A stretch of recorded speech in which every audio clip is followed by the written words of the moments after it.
अब ठीक है, बोलिए। अभी आ रहा है? हाँ बोलिए बोलिए। तो काफी टाइम से जो apparel promotion council of India है और साथ में जो FIU है, वो काफी टाइम से ये चीज कह रहे थे कि हमारे। ठीक है, बीच बीच में नेटवर्क अमित जी आपका खराब हो रहा है, कोई बात नहीं, आप पर प्रश्न, आपसे वापस प्रश्न लेने आऊंगा। ये वो तस्वीरें हैं, वो तस्वीरें हैं, ये ज्यादा पुराना इतिहास नहीं है, करीब की बात है। जिस तरह आप सोचिए राजनीतिक उथल पुथल वहां पर मची थी, किस तरीके से सड़कों पर ये कट्टरपंथी, चरमपंथी और ये मजहब को ढाल बनाकर वहां पर हिंदुओं को निशाना बना रहे थे, लेकिन डिनायल मोड पर बांग्लादेश की सरकार। एक महत्वपूर्ण बात जो है यहाँ पर हमारे साथ पाकिस्तान से भी, पाकिस्तान के जो रिएक्शन हमने तब लिए थे, पाकिस्तान की इन्वॉल्वमेंट की भी बात हमने वहां पर कही थी, और यहाँ पर ISI के साथ किस तरीके से साठगांठ करके यहाँ पर बांग्लादेश की मौजूदा सरकार कर रही है, उस पर भी चर्चा करेंगे। सलाउद्दीन जी, एक महत्वपूर्ण बात जो मैंने आपके सामने भी रखी थी, सिलीगुड़ी कॉरिडोर जो है उसके बेहद करीब जो चिकन नेक एरिया जिसको ये बोलते हैं, मैं कहता हूं वहां पे बिल्कुल पास में अगर उस स्ट्रेटेजिक लोकेशन पर एक अपना बेस चीन को देने की बात अगर करेंगे, क्या आपको लगता है ये भारत को अलग करने का प्रयास कर रहे हैं, उसमें सोच रहे हैं कि चीन इनकी मदद कर देगा, तो उसका सॉल्यूशन क्या है? क्या भारत को पहले कुछ कर देना चाहिए? देखिए, मैं आपसे इजाजत लेके एक इंफॉर्मेशन शेयर करना चाहता हूँ। आपने जो जो जगह की बात की वो लालमुनीर हाट जगह का नाम, लालमोरिन हाट में एयरबेस बनाने की कोशिश में है। ऐसा ही नहीं, यूनुस ने ये पाकिस्तानी आर्मी को हमारे जो ढाका गाजीपुर में जो ऑर्डिनेंस फैक्ट्री है वो उसके हाथ में सपने की कोशिश की और सब भी दिया था, मगर ये हमारे आर्मी चीफ वकरुज्जमान साहब ने वो कॉन्ट्रैक्ट को कैंसिल करके अभी वकरुज्जमान साहब रशिया में हैं, रशिया के साथ मिलकर ये ऑर्डिनेंस फैक्ट्री को मॉडर्नाइज करेंगे। और इसके कारण यूनुस ने 5 आर्मी ऑफिसर्स के खिलाफ मुकदमा कार्रवाई शुरू कर दी और उनको हाउस अरेस्ट कर दी। इससे पहले यूनुस ने 15 जनरल्स को भी खिलाफ एलिगेशंस लाके उनको भी अभी उनके खिलाफ केस है। और यूनुस आज ही देखिए, यूनुस से पहले ही एक नेशनल सिक्योरिटी एडवाइजर थे लेफ्टिनेंट जनरल रिटायर्ड हफीज, आज ही उसने खलीलुर रहमान नाम के और भी एक नेशनल सिक्योरिटी एडवाइजर थी। दो नेशनल सिक्योरिटी एडवाइजर, क्यों कि यूनुस अभी सिर्फ तो पाकिस्तान को यहाँ बांग्लादेश में लाने की कोशिश में ही नहीं, भारत को तोड़ने की कोशिश में है नहीं, बांग्लादेश आर्मी को बर्बाद करने की कोशिश भी शुरू कर दी। और हमारे को लगता है कि ये खलीलुर रहमान को जो अपॉइंटमेंट दिया नेशनल सिक्योरिटी एडवाइजर, इनके एक ही मंशा है कि लेफ्टिनेंट जनरल वकरुज्जमान जो हमारे आर्मी चीफ है उनको भी शक कर देगा और उसको भी बंद करके। सलाउद्दीन जी, इनको किसी का डर नहीं है, इनको किसी का डर नहीं है, ये बेखौफ हैं, इनको क्या कहा जाए? सलाउद्दीन जी, आप तो काफी वरिष्ठ हैं, आपको वो दौर भी याद होगा, पाकिस्तान की फौज वहां पर उतरती है, पाकिस्तान वो कहते हैं कि भाई लोग सोचेंगे कि भाई ये भी मुसलमान वो भी मुसलमान, लेकिन पाकिस्तानी फौज ने क्या किया वहां की बहन बेटियों के साथ? उनका बलात्कार किया, रेप उनका किया, उनको बर्बाद किया, युवाओं को मारा। वो एक तरीके से वहां की पूरी कौम, वहां की पूरी बांग्लादेश की नस्ल को साफ करने वाले थे। उनका इरादा था पाकिस्तान के हर व्यक्ति को मार दिया जाए और वहां पर जो पाकिस्तान के पंजाबी हैं उनको वहां पर बसाने का पूरा प्लान था। उस दौरान भारत ने, जो मैंने शुरुआत में जो चंद लाइनें कही थी, हमने कहा था कि हमने लहू दिया है, मुक्ति वाहिनी जो थी उसका जो योगदान है उसको भूल गए ये। वो जो लड़ाई थी इनकी आज़ादी की, असल लड़ाई तो तब लड़नी थी, अब तो ये महज नाटक हो रहा है। सोचिए, जिस पाकिस्तान ने आकर वहां पर बलात्कार किया, बर्बाद किया, उनके लोगों को मारा, उनके पूर्वज कह लीजिए, उनके पूर्वजों को मारा, आज उसी पाकिस्तान के साथ ये हाथ मिला रहे हैं। ये कितने बिक गए हैं सलाउद्दीन जी, आप ये बताएं, कितना बिक सकता है आदमी इससे ज्यादा? बांग्लादेशी कभी पाकिस्तानी को, कभी भी पाकिस्तानी को दोस्त नहीं मानेगा, क्योंकि हमने पाकिस्तानियों को 71 में लात मार के निकाला था। आप जितने लोगों को देख रहे हैं कि पाकिस्तान की ऊपर बात कर रहे हैं, ये सब पाकिस्तान की नाजायज बच्चे हैं। और यूनुस जो है ये बांग्लादेशी भी है नहीं, ये हमारे मुक्ति युद्ध जो हुआ 71 में वो बांग्लादेश में ही थे नहीं। सो ये बांग्लादेश बंगाली का है, ना तो पाकिस्तानी का है, ना पाकिस्तानी की नाजायज बच्चों की है। और आपको मैं एकदम गारंटी दे के कह रहा हूँ कि यूनुस तो अभी भारत के खिलाफ लग गई, बंगाली के खिलाफ लग, अभी हमारे आर्मी के खिलाफ भी जंग ऐलान की। मैं कहता हूँ यूनुस के दिन बहुत कम हो गए। बिल्कुल, ये आदमी को जरा सा ना, मैं वही कहता हूं कि जरा अपनी किस्मत को भी टेस्ट कर लेना चाहिए, अपनी कुंडली भी दिखवा लेनी चाहिए। मुझे नहीं लगता बांग्लादेश का वक्त सही चल रहा है और ना ही चीन का चल रहा है। अमित जी, बीच में थोड़ा कनेक्शन लूज हो गया था, लेकिन महत्वपूर्ण प्रश्न आपने बात करी एपीसी की, जो बात आपने रखी कि लॉन्ग स्टैंडिंग डिमांड है उनकी तरफ से कहा जा रहा है, हमारे पोर्ट्स में जो लॉजिस्टिकल डिलेज, हायर कॉस्ट, ये बात है। लेकिन उसमें मैं ये बात ऐड करूंगा कि ये सब कुछ कूटनीति से हुआ, हमने इतना दुख दर्द झेला उनके लिए, घाटा खाया कि भाई हमारा मित्र है, लेकिन ये क्लैरिफाई किया है बांग्लादेश का एक्सपोर्ट जो नेपाल को होगा, जो भूटान को होगा, उसको उस पर रोक नहीं लगाई है। तो ये सब कुछ डिप्लोमेसी लेवल पर ही संदेश है। बिल्कुल ठीक बात है, आपकी बात बहुत सही है। और मिनिस्ट्री ऑफ एक्सटर्नल अफेयर्स ने अभी उसको क्लैरिफाई किया है कि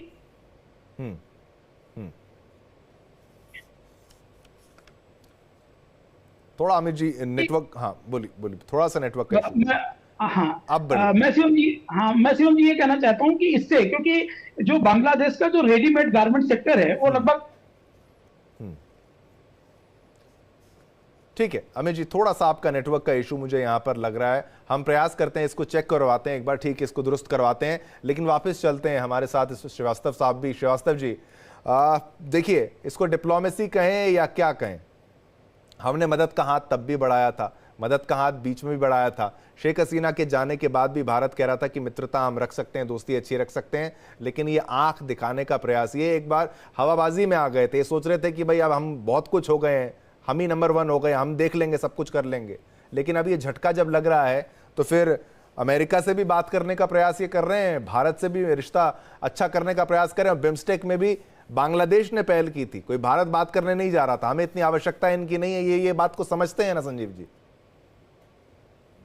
देखिए शिवम जी, आपके चैनल के माध्यम से बांग्लादेश के जो अंतरिम सरकार के जो भी हुक्मरान हैं, मैं ये स्पष्ट रूप से कहना चाहता हूं, एक सलाह देना चाहता हूं कि भारत के द्वारा ये जो कंस्ट्रक्टिव अप्रोच बांग्लादेश के साथ दिखाया जा रहा है, भारत के प्रधानमंत्री ने मोहम्मद यूनुस से मुलाकात भी की है और एक उन्हें स्पेस दिया, उनकी बातों को सुना, एक इंटरेक्शन किया, पब्लिक इंटरेक्शन किया, और जाहिर है कि ये एक मौका भारत ने दिया है। और भारत का ये जो कंस्ट्रक्टिव एंगेजमेंट है उसे बांग्लादेश के अंतरिम सरकार के जो हुक्मरान हैं उन्हें ग्रांटेड नहीं लेना चाहिए। ये बात भारत के द्वारा ये जो कदम उठाया गया है ट्रांसशिपमेंट फैसिलिटी को विड्रॉ करने का, उससे ये बहुत स्पष्ट है कि भारत सरकार ये मैसेज देना चाहती है कि यदि आप भारत के हितों के खिलाफ कार्य करेंगे, भारत के साथ संबंधों को तनावग्रस्त करने की कोशिश करेंगे, भारत के जो एडवर्सरीज हैं उनके साथ अपने संबंधों को बढ़ाएंगे और उनके हाथों में खेलने का यदि कार्य करेंगे, तो भारत कठोर कार्रवाइयां भी करना जानता है और भारत कठोर कार्रवाइयां कर सकता है। और ये जो ट्रांसशिपमेंट फैसिलिटी की सुविधा, हालांकि भारत की तरफ से अवश्य कहा गया है, विदेश मंत्रालय की तरफ से, कि हमने अपने कंजेशन इत्यादि को खत्म करने के लिए, और भारत के जो अपैरल के खासकर सेक्टर के जो व्यापारी थे उसकी मांग पहले से कर रहे थे, इस वजह से किया है। लेकिन मैसेज बहुत ही स्पष्ट है और बांग्लादेश को भारत के द्वारा ये जो संकेत दिया गया है, एक सांकेतिक चेतावनी दी गई है, उसको बहुत गंभीरता के साथ लेना चाहिए। नहीं तो कहीं ऐसा ना हो कि भारत को और भी बड़े कठोर कदम उठाने के लिए मजबूर होना पड़े, एक ऐसे समय में कि जब बांग्लादेश के ऊपर पहले से ही बहुत बड़ा प्रेशर है। यूनाइटेड स्टेट्स ऑफ अमेरिका ने यूएसएड को ही समाप्त किया है और उस माध्यम से भी अमेरिका का बहुत बड़ा पैसा बांग्लादेश को मिलता था। और अभी डोनाल्ड ट्रंप ने जो टैरिफ की घोषणा की, उसकी वजह से भी आपने देखा कि बांग्लादेश में कितनी हलचल थी और बांग्लादेश की सरकार को अमेरिका की सरकार से इसे 3 महीने के लिए और बढ़ाने का और उसे न लागू करने की पॉज लगाया है श्रीवास्तव जी। लेकिन अभी ये जो पॉज है, ये जो पॉज है, वो एक जरूर उनके लिए राहत है। लेकिन भारत के द्वारा ये जो कदम उठाया गया है वो बांग्लादेश की जो आर्थिक चुनौतियों को और अधिक गहरा कर सकता है। और यदि बांग्लादेश ने इनका संजीव जी कुछ ऐसा नहीं हुआ श्रीवास्तव जी, आसमान से गिरे खजूर पर अटके, इन्होंने सोचा होगा यूएस ने हमें थोड़ा सा राहत दे दी 90 दिनों की, लेकिन भारत ने यहां पर हमें परेशान कर दिया, अमेरिका ने तो छोड़ दिया। लेकिन इसके साथ एक महत्वपूर्ण प्रश्न ये भी रखता है संजीव श्रीवास्तव जी, आप ये बताइए कि जो चिकन नेक, में बार बार इस बात का जिक्र यहां पर कर रहा हूं क्या ये जो सरकार है ये बेहद खतरनाक है? सरकार तो क्या कह लीजिए, इंटरिम केयरटेकर कह लीजिए, लेकिन क्या ये भारत के लिए उतनी खतरनाक है? क्योंकि स्ट्रेटेजिक लोकेशन पर अगर इनकी नजर होती है, चीन को वहां पर एक स्ट्रेटेजिक बेस बनाने के लिए अगर ये न्योता देते हैं, इन्विटेशन देते हैं, तो भारत उससे कैसे निपटेगा? और क्या केवल डिफेंसिव ही रहना पड़ेगा भारत को, या अब अग्रेशन के साथ आगे भी बढ़ना चाहिए? आप समझ रहे हैं मैं किस ओर इशारा कर रहा हूं? देखिए शिवम जी, आपने एक बड़ा अच्छा टर्म इस्तेमाल किया कि ये चिकन नेक नहीं है, ये टाइगर्स नेक है। और अगर इसको यदि छेड़ने की कोशिश की गई, इसके ऊपर खतरा पैदा करने की कोशिश की गई, तो भारत जैसा जो एक बेहद शक्तिशाली राष्ट्र है, वो बड़ी कठोर कार्रवाइयां करना भी जानता है। और आपने ये देखा है कि भारत के राष्ट्रीय हितों पर, भारत के राष्ट्रीय सुरक्षा के हितों पर यदि कोई चुनौती आती है, तो चाहे वो पाकिस्तान जैसा आतंकपरस्त राष्ट्र क्यों ना हो, चाहे वो विस्तारवादी चाइना क्यों ना हो, और चाहे वो बांग्लादेश के तरफ से भी अगर कोई चुनौती आएगी, तो ये भारत मुंहतोड़ जवाब देना जानता है और भारत कठोर कार्रवाइयां कर सकता है। ये बात बहुत स्पष्ट है। ये बांग्लादेश की सरकार को समझना होगा और उसे भारत को ग्रांटेड ले लेना होगा। देखिए, भारत के ऊपर बांग्लादेश की जो डिपेंडेंसीज हैं वो बहुत ज्यादा बड़ी हैं। बांग्लादेश की जो इकोनॉमी है वो अपने बहुत ही महत्वपूर्ण सेक्टर्स में भारत के ऊपर बड़े तरीके से आश्रित है। और यदि भारत इस तरीके की जो फैसिलिटीज है विड्रॉ करता है, भारत वहां पावर सप्लाईज को विड्रॉ करता है, भारत जो अनेकों जो वस्तुएं जो भारत बांग्लादेश को निर्यात करता है, यदि उसमें भारत कटौती कर देता है, तो ऐसे में बांग्लादेश की इकोनॉमी को बहुत ही ज्यादा नुकसान होगा। लेकिन भारत ने अब तक जो रवैया दिखाया है वो बहुत ही संतुलित, मैं कहूंगा विवेकपूर्ण है, बुद्धिमत्तापूर्ण है। सारी उठापटक के बावजूद भी, सारी अराजकता के बावजूद भी, सारे हिंसा और उपद्रव के बावजूद भी भारत ने बांग्लादेश के साथ एक कंस्ट्रक्टिव एंगेजमेंट को बना करके रखा है। आज भी भारत ने ये एंगेजमेंट बना करके रखा है। हमारे प्रधानमंत्री का सारे हिंदू कम्युनिटी पर हुए हमले के बावजूद भी, वहां पर आंतरिक अस्थिरता के बावजूद भी, जो उन्होंने मोहम्मद यूनुस को के साथ मिलने का एक मौका दिया, उसको उन्हें समझना होगा कि कितने बड़े अवसर के तौर पे सामने है। और अभी भी अवसर है कि वो भारत विरोधी कोई भी ऐसी गतिविधि में शामिल न हो। और वहां पर जो उनका एक लिमिटेड मैंडेट है, मैं फिर से कहूंगा लिमिटेड जो मैंडेट है, वो एक निर्वाचित वो नेता नहीं है। वहां बांग्लादेश की जनता ने उन्हें नहीं चुना है, उन्हें एक सीमित समय के लिए बिठाया गया है। और ये जो उनका जो लिमिटेड मैंडेट है कि कानून और शासन की व्यवस्था को सुधारें, कट्टरपंथियों पर कार्रवाई करें, जल्द से जल्द वहां पर फ्री एंड फेयर इलेक्शंस को कराने के वातावरण का निर्माण करें, ये उनको करना चाहिए। और भारत के साथ अपने संबंधों को बना के रखें। तो ऐसे में यदि वो ऐसा इस अवसर का इस्तेमाल नहीं करते हैं, और जैसा कि शोएब साहब कह रहे थे कि यदि उनकी जो मति है अगर इसी तरीके से भ्रष्ट तरीके से कार्य करेगी, तो इसको कहते हैं विनाश काले विपरीत बुद्धि, तो ऐसे में उनकी सरकार का ही पतन हो जाएगा। और लेकिन मैं एक बात फिर से इसमें रीएम्फसाइज करूंगा कि भारत का जहां तक बांग्लादेश की जनता के साथ जो संपर्क है वो बना रहेगा। कंस्ट्रक्टिव एंगेजमेंट की भारत की नीति रही है। और भारत ये अवश्य देखना चाहेगा कि बांग्लादेश में लोकतंत्र की बहाली हो, वहां पर फ्री एंड फेयर इलेक्शंस हो, हिंदू कम्युनिटी वहां पर सुरक्षित रहे, सभी माइनॉरिटी सुरक्षित रहे, और बांग्लादेश जैसे कि शेख और एक बात संजीव जी कहा, तो देखिए ये मजहब का जो इनके अंदर जहर भरा गया, कहा जाता है हमारे साथ तो देखिए सलाउद्दीन जी भी हैं, कहते हैं कि ये मजहब के आधार पर ये बंटवारा नहीं हुआ था, ये भाषा के आधार पर हुआ था। लेकिन इसको ये कट्टरपंथ की ओर आगे बढ़ाने का प्रयास जब कर रहे थे, शेख हसीना एक महिला लीडर होते हुए, अगर ये पाकिस्तान में होता तो क्या इस तरीके से स्वीकार किया जाता?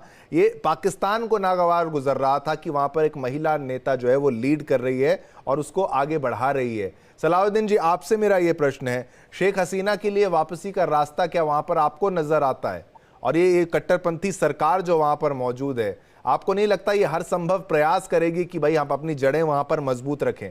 भारत की तरफ से एक तमाचा पड़ा है, लोग उनके बर्बाद हो रहे हैं, और बांग्लादेश अगर बहुत अच्छा एक स्टेट होता, कंट्री होता, तो वहां से लोग भागकर भारत की ओर क्यों आ रहे होते? जो गरीब बांग्लादेशी घुसपैठ कर रहे हैं, उनका मुख्य कारण ही यही है कि बांग्लादेश की अर्थव्यवस्था को बर्बाद कर दिया गया इतने सालों से।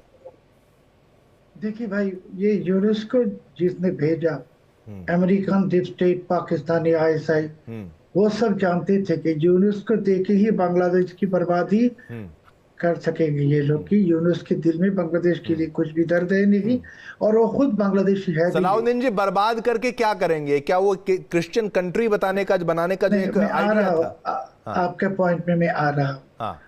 बांग्लादेश को बर्बाद करने के बाद बांग्लादेश को एक गुलाम मुल्क बनाएगा, ये पाकिस्तान बना नहीं सकेगा, ये कोई और देश बनाएगा। और बना के हमारे जो सेंट मार्टिन आइलैंड है, हमारे बे ऑफ बंगाल में जो 24 ऑयल ब्लॉक्स है और जितने नेचुरल रिसोर्स है, जैसे कि जेलेंस्की को दे के अभी यूक्रेन को लूटेगा, वैसे ही बांग्लादेश को लूटने की एक साजिश, भयंकर साजिश हो रहा है।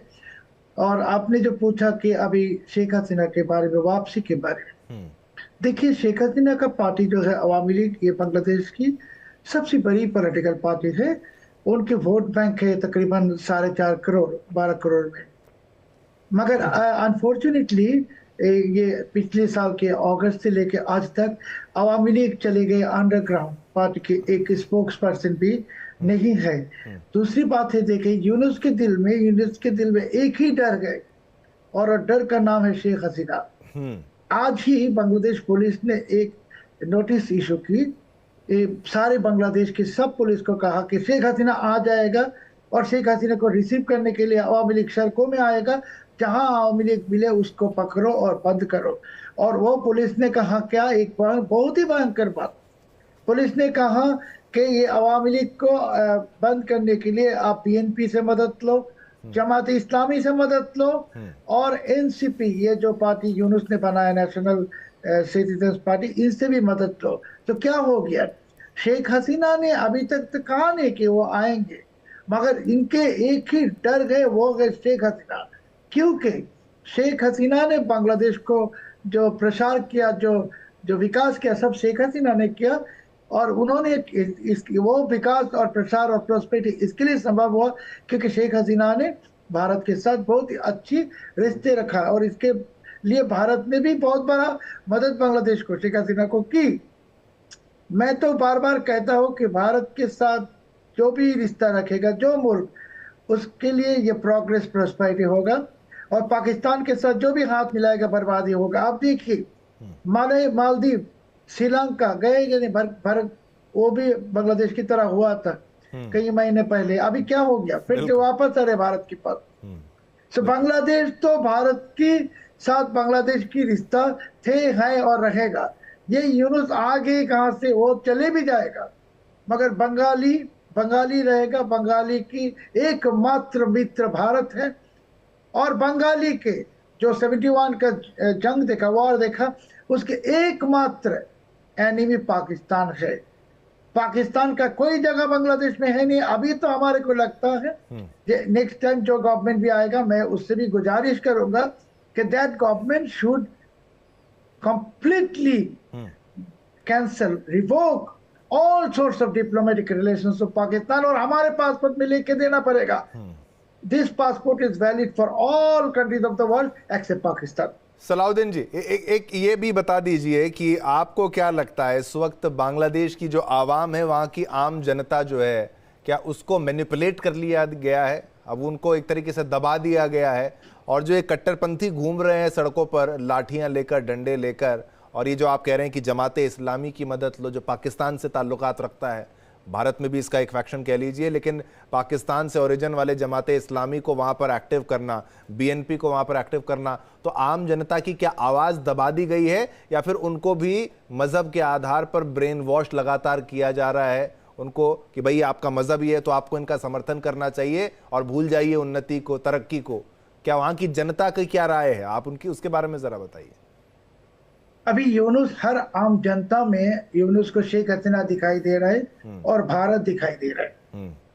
बांग्लादेश में अभी जितने पैट्रियोटिक लोग हैं, जो नेशनलिस्ट पैट्रियोटिक लोग हैं, सबको कह रहे भारत की दलाल। हाँ, मुझे तो बहुत दफा कह दी मैं भारत की दलाल हूँ, एजेंट हूँ, और नहीं तो कहते शेख हसीना की दलाल। अभी यूनुस के दिल में एक डर पैदा हो गया कि पाकिस्तान के ये चाइना कोई भी इसको रक्षा नहीं कर सकेगा, उसका बर्बादी तो होना ही है। और वो हर बंगाली में अभी यूनुस को भारतीय एजेंट हसीना के लोग दिखाई दे रहे हैं। ये बहुत एक महत्वपूर्ण साइन है। और यूनुस क्या कोशिश करे, मैंने तो आपको कहा कि यूनुस बांग्लादेश के आर्मी चीफ को ना तो सिर्फ नौकरी से निकालेगा, उनको बंद करेगा शेख हसीना की तरह, उनके खिलाफ भी मुकदमा लाएगा और Bangladesh army chief general Wakeruzzaman को फांसी पे भी लटकाएगा। ये यूनुस की मंशा है। बांग्लादेश आर्मी चीफ को अभी समझना है कि उनके खिलाफ क्या भयंकर कॉन्स्पिरेसी यूनुस कर रहा है। बांग्लादेश की लोग को, बंगाली को कभी दबा नहीं सकेगा। यूनुस क्या, यूनुस के बाप पाकिस्तानी भी दबा नहीं सका। बंगाली बंगाली रहेगा। और मैंने जो कहा, बंगाली भारत की सदा मित्र थे, है और रहेगा। बिल्कुल, हम ये चाहते हैं मित्र हमेशा रहें और एक अच्छी सरकार वहां पर रहे, नहीं तो फिर क्या अलग होकर भी क्या लाभ हुआ। मैं तो कहता हूं अलग होना ही नहीं चाहिए था। अमित तिवारी जी, बार बार थोड़ा सा नेटवर्क का इशू था, माफ कीजिएगा, लेकिन मुख्य तौर पर आप पर मैं ये बात लाऊं कि भाई बांग्लादेश, वैसे तो लोग सोचते हैं कि भाई वहाँ से घुसपैठिए भारत आ रहे हैं तो क्या वहाँ पर उन्नति, क्या तरक्की, लेकिन अपैरल का बहुत बड़ा बिजनेस वहाँ पर था, कपड़े का बहुत बड़ा व्यापार है। हो ना हो जो आप कह लीजिए कि कोई टी शर्ट्स आमतौर पर जो पहनते हैं लोग, किसी को पता भी ना हो शायद वो बांग्लादेश की हो, इतनी बड़ी उनकी रीच थी अमेरिका से लेकर तमाम देशों पर हर जगह। तो भारत भी एक बहुत बड़ा उनका एक बायर के रूप में था, लेकिन भारत से रिश्ते खराब करके वो ज़्यादा रिस्क ले रहे हैं, खुद को चीन समझ रहे हैं क्या?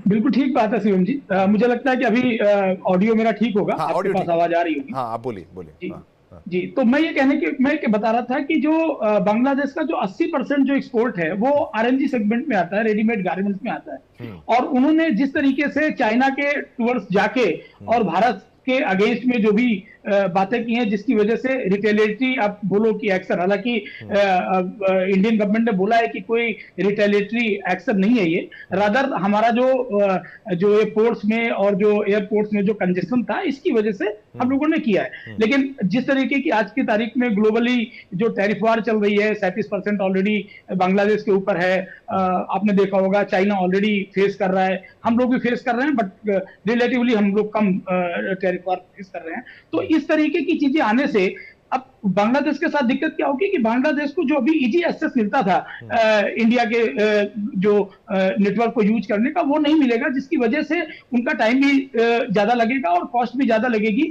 तो जहां जो उसके स्मॉलर एक्सपोर्टर हैं उनके लिए बहुत प्रॉब्लम आएगी, क्योंकि अब उनको या तो कोलंबो पोर्ट से या दुबई, पाकिस्तान, वहां से जाना पड़ेगा, रादर देन इजी एक्सेस जो इंडिया से मिलता था वो नहीं मिल पाएगा। तो एक तरीके से ये एक जो है आत्मघाती कदम है एक तरीके से, अगर हम ये ऐसा कहें तो, क्योंकि ये चीज वैसे भी बांग्लादेश के साथ हमारे रिलेशन पहले से बहुत बिल्कुल। अमित जी बहुत बहुत धन्यवाद आपका करना चाहूंगा, और साथ ही साथ सलाउद्दीन जी आपका भी धन्यवाद, संजीव जी आपका भी धन्यवाद। आज के बुलेटिन में इतना ही। मुझे यानी शिवम दत्त मेहता को आज्ञा दीजिए।